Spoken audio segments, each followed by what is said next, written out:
Halo penghuni planet bumi dimanapun kalian berada, jumpa lagi dengan saya si Joni yang kali ini akan merangkum sebuah film berjudul Evil Dead Rise.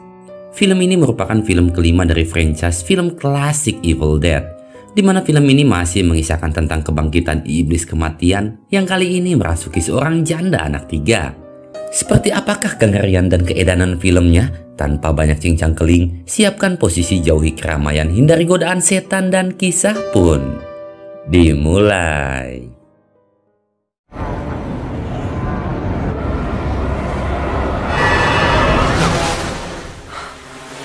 Kisah dibuka dengan dua muda-mudi yaitu Neneng dan Caleb yang sedang tamasya di tepian danau.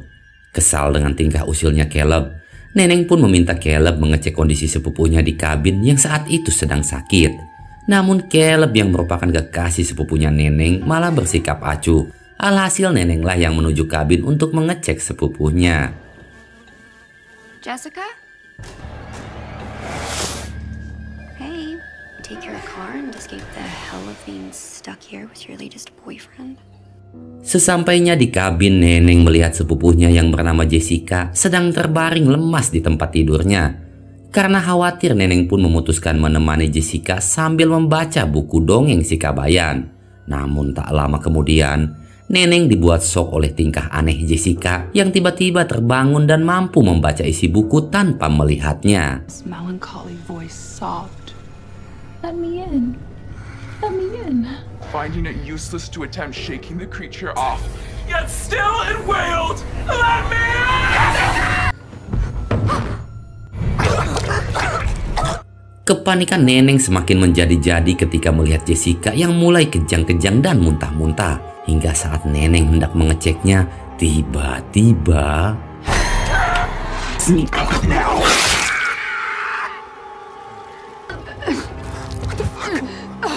nampaknya Jessica ini telah dirasuki oleh sesosok iblis. Melihat kondisi Neneng yang setengah botak layaknya hakim roda emas di film Yoko, tentu saja membuat Caleb sangat panik.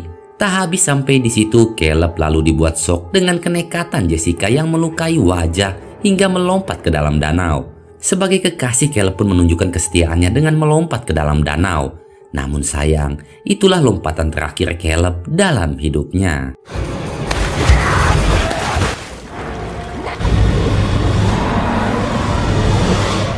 Sosok iblis apakah yang telah merasuki Jessica? Dan semua itu akan perlahan kita ungkap. Di suatu hari sebelum insiden mengedankan Jessica terjadi, di sebuah klub malam kita melihat wanita bernama Bethany yang sedang mengetes kehamilannya di dalam WC. Setelah mengetahui jika ia positif hamil, Beth nampak begitu shock karena ia tak mengingat siapakah lelaki yang telah menanam benih di ladangnya. Maklum saja, selain bekerja sebagai teknisi sebuah band, Beth juga bekerja sampingan sebagai pemuas nafsu para lelaki hidung belang.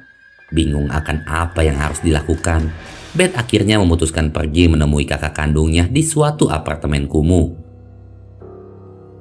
Di dalam apartemen, kita pun diperlihatkan pada sosok Ellie, kakak kandung Beth, yang sedang sibuk memperbaiki mesin tato rakitannya. Ellie ini merupakan seorang janda anak 3, di mana anak pertamanya yang bernama Danny sangat terobsesi menjadi DJ. Anak keduanya Bridget dikenal sebagai gadis tomboy, dan anak bungsunya Casey merupakan sosok pendiam dan cenderung aneh. Tak lama kemudian, Ellie mendengar seseorang mengetuk pintu apartemennya. Dan ketika Ellie membukanya,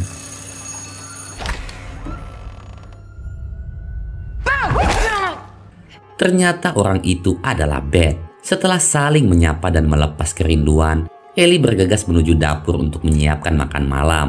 Namun karena stok makanan mereka habis, Ellie pun menyuruh ketiga anaknya untuk pergi membeli pizza.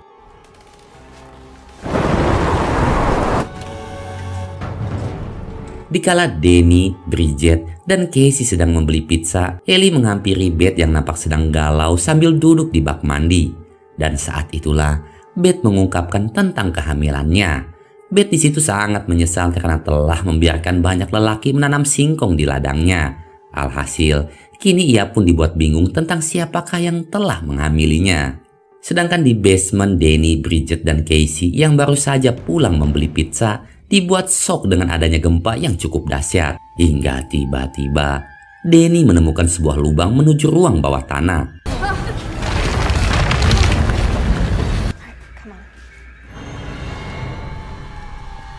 Karena dulunya apartemen itu merupakan sebuah bank, Denny yang berharap menemukan uang gepokan pun memutuskan untuk mengeceknya. Di tengah pencarian, Denny hanya menemukan beberapa surat beserta foto 3 pendeta. Namun kekecewaan Denny sedikit terobati dikala ia menemukan sebuah piringan tua tahun 1923. Namun tiba-tiba,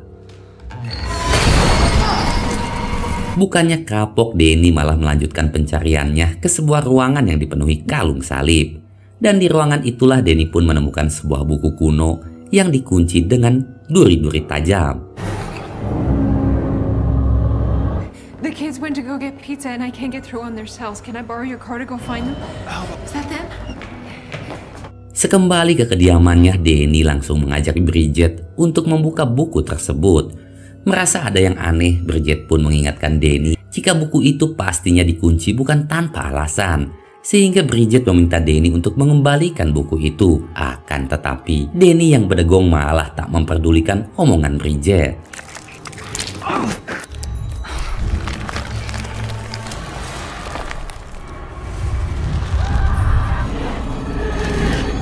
You need to put it back right now. Setelah melihat kengerian isi buku kuno itu, Bridget pun meminta Denny untuk lekas membuangnya. Namun lagi-lagi, Denny tak memperdulikan omongan Bridget.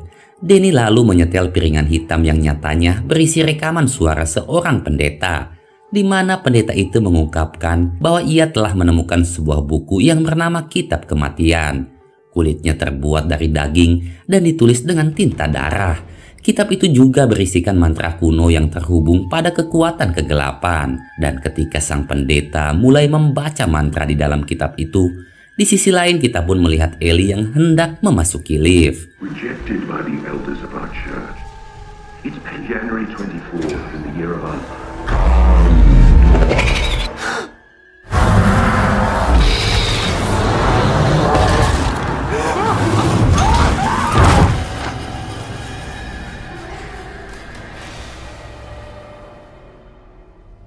Nampaknya sesuatu telah terjadi pada Ellie. Apakah itu efek dari mantra yang dibacakan si pendeta atau hanya insiden kecil semata?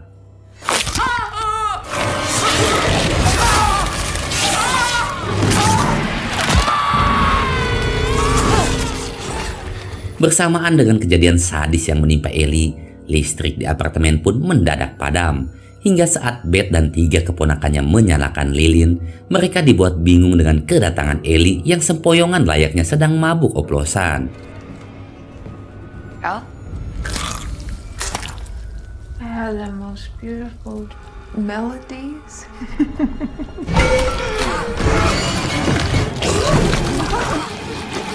Don't let it take my babies. Seperti yang terjadi pada Jessica di scene awal, Ellie pun di situ muntah bubur sebaskom hingga pingsan. Di tengah kepanikan, Beth dan Denny berusaha membawa Ellie ke rumah sakit, namun sial semua akses keluar apartemen telah hancur akibat gempa, sehingga Ellie pun tak bisa diselamatkan. Bingung harus berbuat apa, Beth membawa jasad Ellie ke kediaman tetangganya yang bernama Gabe. Setelah mendengar semua penjelasan Beth, Gabe mulai merasakan kejanggalan ketika melihat mata Ellie yang tak bisa dipejamkan. Mengetahui hal itu, tetangga lainnya yang bernama Mang Udin mencoba menghubungi rumah sakit terdekat. Namun sial HP Mang Udin mendadak kehilangan sinyal. Hingga di tengah kebingungan, Gabe menemukan ide untuk membobol pintu tangga darurat yang sudah lama tak digunakan. Ketika Gabe dan Mang Udin sedang sibuk membobol pintu, Beth tiba-tiba dibuat ruas dengan Ellie yang hidup kembali. Hey, Betty Boo. What? She's burning up. Dikarenakan suhu tubuh Ellie yang sangat panas, Beth dan Denny pun berinisiatif memasukkan Ellie ke dalam bak mandi. Namun tiba-tiba...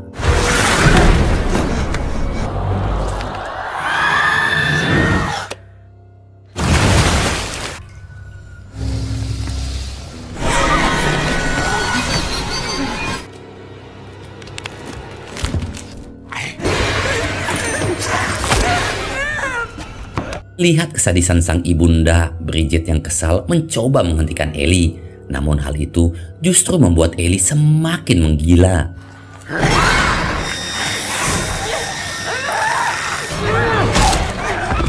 Mendengar kegaduhan di kediaman Ellie, Gabe bersama temannya datang untuk mengecek Ellie. Akan tetapi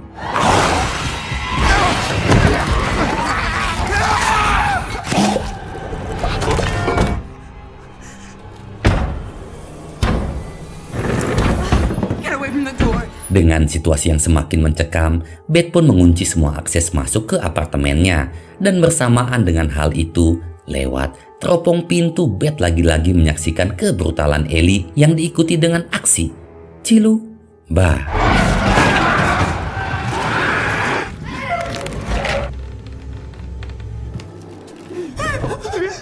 Merasa kejadian ini disebabkan oleh buku yang ditemukan Danny, Bridget di situ langsung memaki-maki Danny. Hingga di tengah pertikaian, Beth meminta Danny untuk menunjukkan semua barang yang ia temukan. What is this, Danny? Di sisi lain, Bridget mulai merasa kesakitan pada bekas luka di pipinya yang diikuti dengan keluarnya cairan hitam di mata, hidung, dan juga mulutnya. Sedangkan di ruang tamu, Casey yang tiba-tiba mendengar suara nyanyian Ellie mulai mengintip lewat teropong pintu, di mana Ellie yang mengetahui hal itu pun langsung menggunakan tipu muslihatnya agar Casey mau membukakan pintu. Hingga tiba-tiba Be a big happy family again. That's it.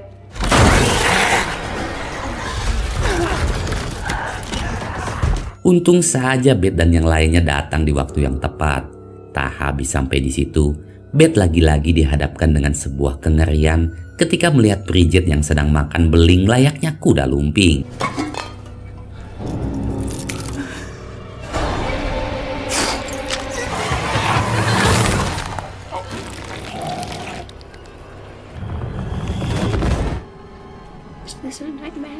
Tanpa sengaja Casey mampu melumpuhkan Bridget dengan tongkat mainannya. Setelah mengikat Bridget layaknya pocong, Beth lalu meminta Danny untuk memutar kembali rekaman si pendeta. Yang mungkin saja di dalam rekaman itu Beth bisa menemukan petunjuk untuk menghentikan semua kekacauan ini. Just in case.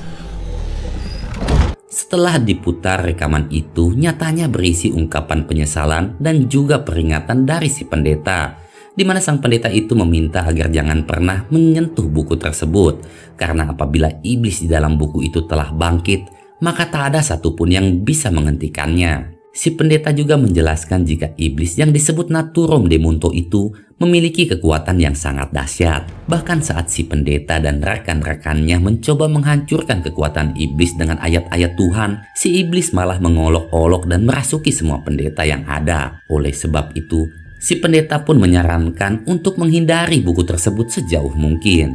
Di sisi lain, Ellie tiba-tiba mendengar suara kucing di ventilasi yang seolah-olah menuntunnya untuk masuk.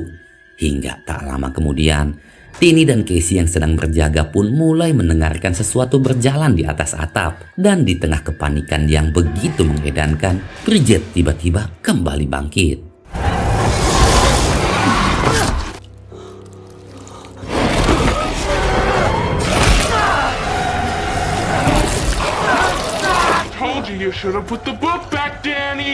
Dalam pergulatan itu Danny terluka sangat parah. Sedangkan di dalam kamar, Beth nampak masih fokus mendengarkan curhatan si pendeta.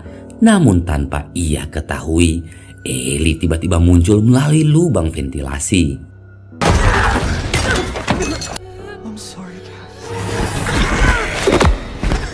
Untung saja Ellie teralihkan pada bayi yang ada di dalam kandungannya Beth, sehingga saat Ellie sedang asik mengendus-endus layaknya bagong, setelah berhasil lepas dari cengkeraman Ellie, Beth bergegas mengajak Casey untuk keluar dari gedung. Dan saat di lorong, Beth pun dibuat shock dengan kondisi semua tetangganya yang telah tewas mengenaskan. Dan tiba-tiba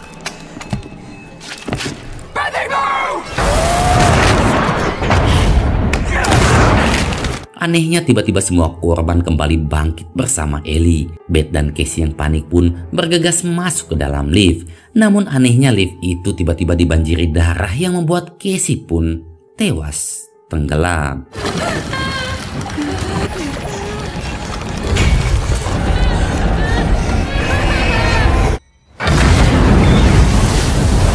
Tapi bohong. di mana Beth dan Casey berhasil selamat, sedangkan di sisi lain, Danny dan Bridget mulai menggerogoti dan menyatu ke dalam tubuh Ellie, di mana hal itu sesuai dengan yang tergambar di dalam kitab kematian.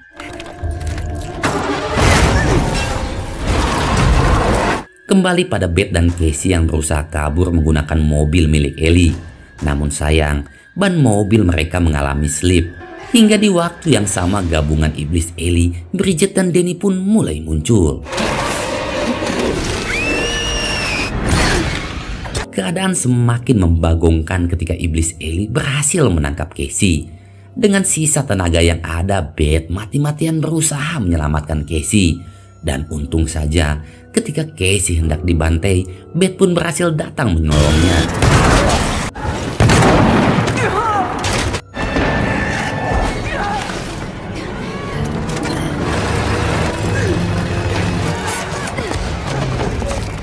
Setelah hampir dijadikan olahan bakso daging oleh Ellie, Beth yang kesal lantas menunjukkan kegeloannya.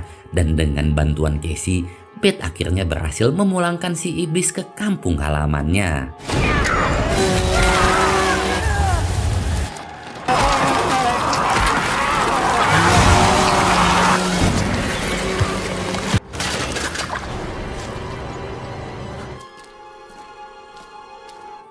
Keesokan pagi nampak seorang gadis penghuni apartemen yang bersiap healing ke danau. Dan ternyata gadis itu adalah Jessica. Hingga di saat Jessica menaiki mobil, ia pun teralihkan pada kondisi basement yang sangat mengerikan. Dan bodohnya lagi, Jessica ini malah memutuskan untuk mengeceknya. Hingga tiba-tiba... Yaitulah yang menyebabkan Jessica kerasukan di scene awal. Dan film pun selesai. Keedanan dan kengerian film ini cukup membantu menguatkan jantung, usus, dan lain-lain. Dan hikmah yang bisa kita ambil dalam film ini adalah, jika Anda menemukan sebuah ruang bawah tanah, jangan cepat terbuai hayalan mendapat uang kepokan. Karena bisa saja yang Anda temukan adalah kitab kematian. Ya, sekian rekap film Evil Dead Rise ini. Saya Joni pamit pulang, wassalam, dan sampai jumpa di video selanjutnya. Bye-bye.